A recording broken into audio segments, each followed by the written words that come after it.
So, you're about to choose a wedding photographer, but do you really know what to ask before putting down that deposit? You've probably seen a list of questions online, or maybe you put together a list yourself. But today, I'm going to talk to you about 3 must ask questions that most couples don't think about. And they can have a big impact on who you choose and how your wedding day turns out.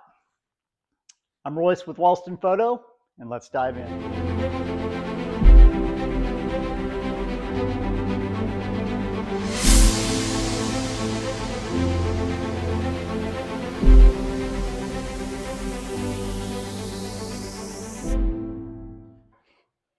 How is your list of questions looking right now? Is it rather long? Might be. We know that there's a lot of questions that need to be asked. There's questions that are important to y'all that you would want to ask of a potential photographer.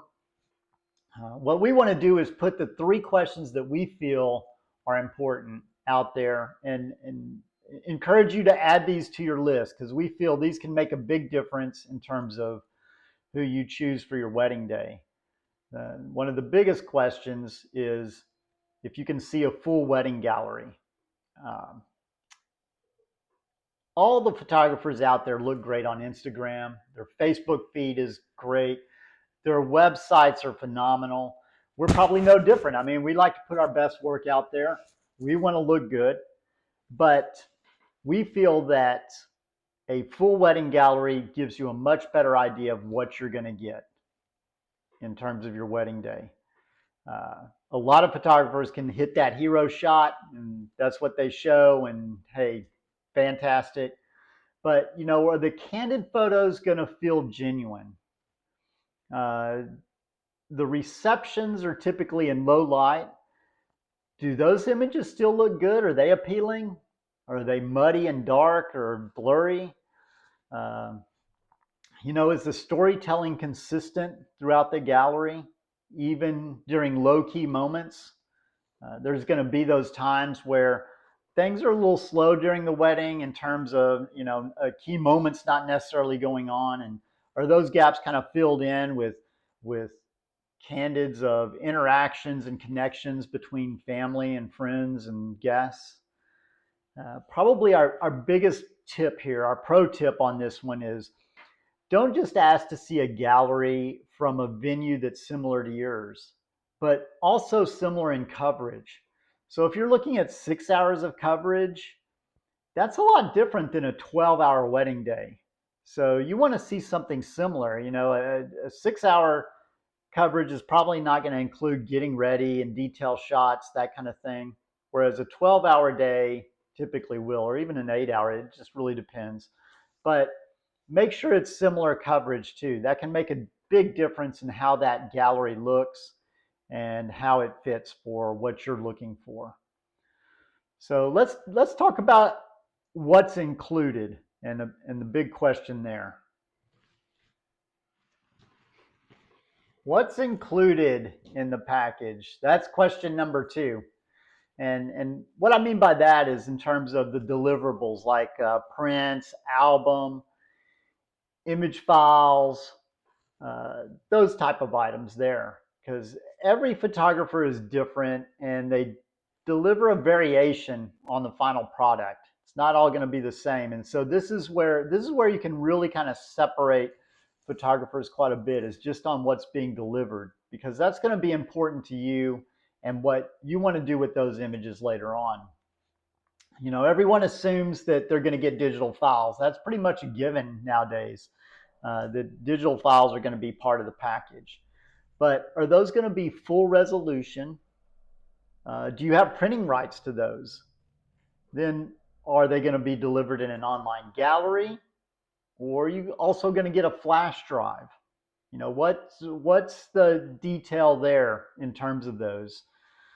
Um, we like to ensure that you have rights to your photos, that you can make prints, that you have full resolution, online gallery. So we want to make sure that you're taken care of in terms of your package. But we feel that this question is important in terms of even the tangible items like an album or prints? You know, is an album included in the package, or can it be added on?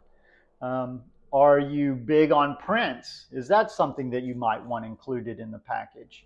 You know, that's important to take a look at ahead of time. We feel the pro tip here, though, is to drill down a little further and find out how the photographer archives the photos and for how long. Um, you know, things happen.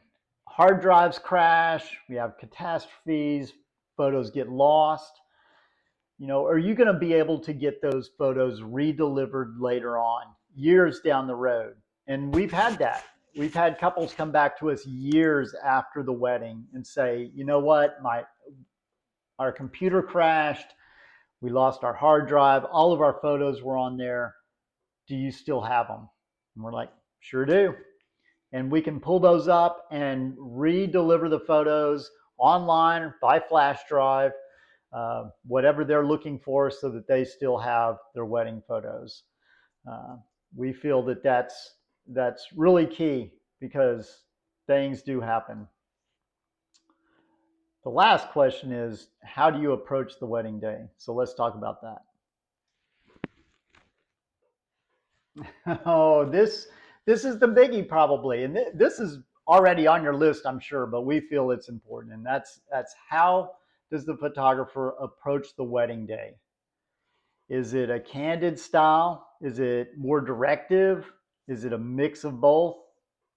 How does that look? And we feel every photographer should be able to explain this to their couples. And you know, some photographers are very quiet, unobtrusive. They're looking to capture the day as it unfolds, while there's others that are very direct and they pose everything. Everything's uh, very staged, and neither one is wrong. You know, it just really depends on what you're looking for and the vibe you're going for in terms of your wedding day and your wedding photos. The biggest thing is to make sure that the energy matches yours. You don't want an overly hyped up photographer if you're pretty chill and low key, you know, and vice versa.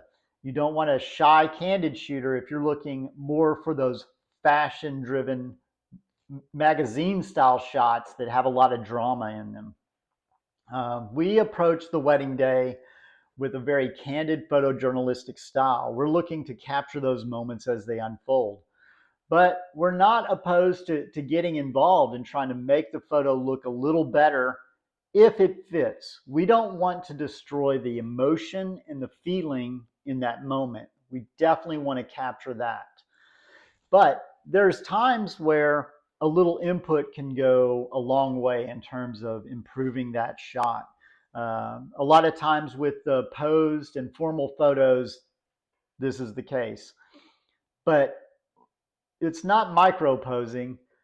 We're much more prompt driven. So we're giving you something to do in front of the camera so that you two are interacting with each other rather than just staring at the camera smiling. And those images will hold a lot more emotion in them because it's you two interacting together rather than a staged shot. So that's typically our approach, and we may do a little bit of tweaking here and there, but it's always a collaborative effort with y'all. You get to see the photo, you can make some input. It results in a much more appealing shot at the end of the day. So we hope that this has helped you and that you can add these questions to your list. But if you do have more questions, feel free to drop those in the comments and definitely visit our website. It's listed in the description below. Thanks for tuning in.